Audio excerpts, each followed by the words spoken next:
Hello, I'm Dave Salzer, Assistant Fire Chief for Fire District 5 and City of Shelton Fire Marshal.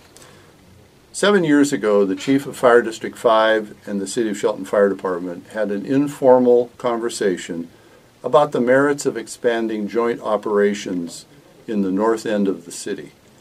They both recognized that the future commercial and industrial growth would expand out of the city into the Johns Perry corridor. The recent interlocal agreement between the city, the Port of Shelton, and PUD 3 to extend water out the Johns Perry Road assured that assumption.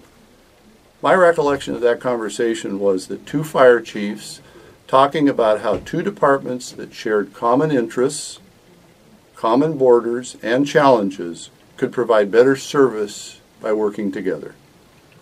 In 2002, the City of Shelton Fire Chief became aware of a pending budget calamity looming for the city and the fire department.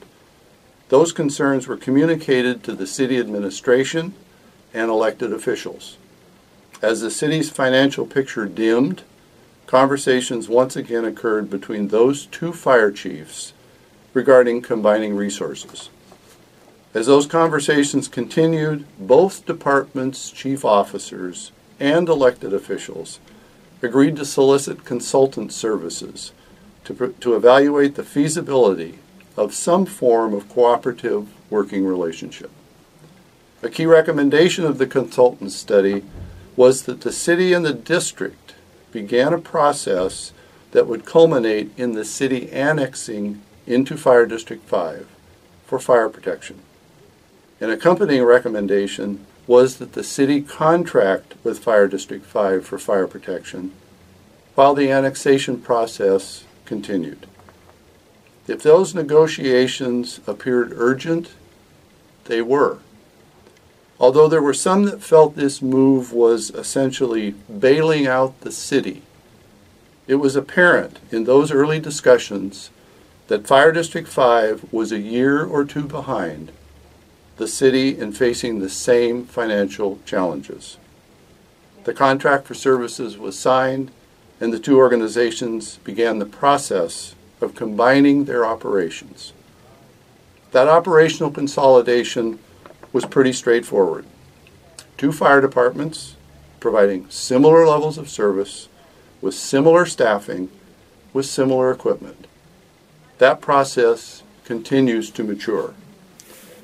Now, as expected, 6 years later, Fire District 5 is in fact facing the same funding challenges that the city became aware of in 2004.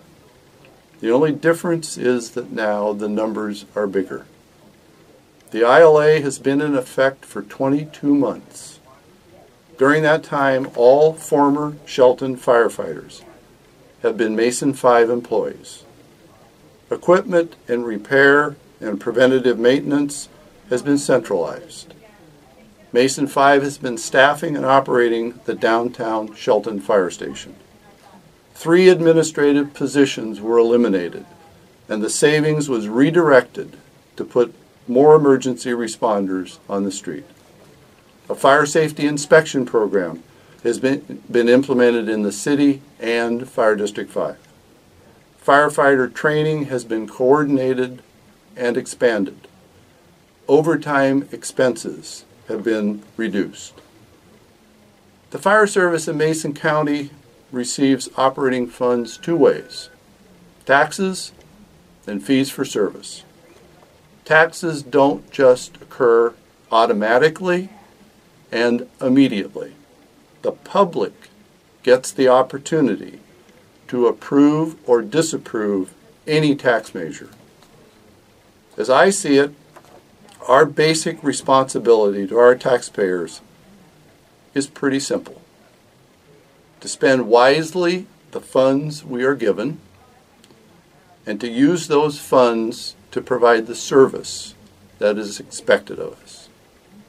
Thank you.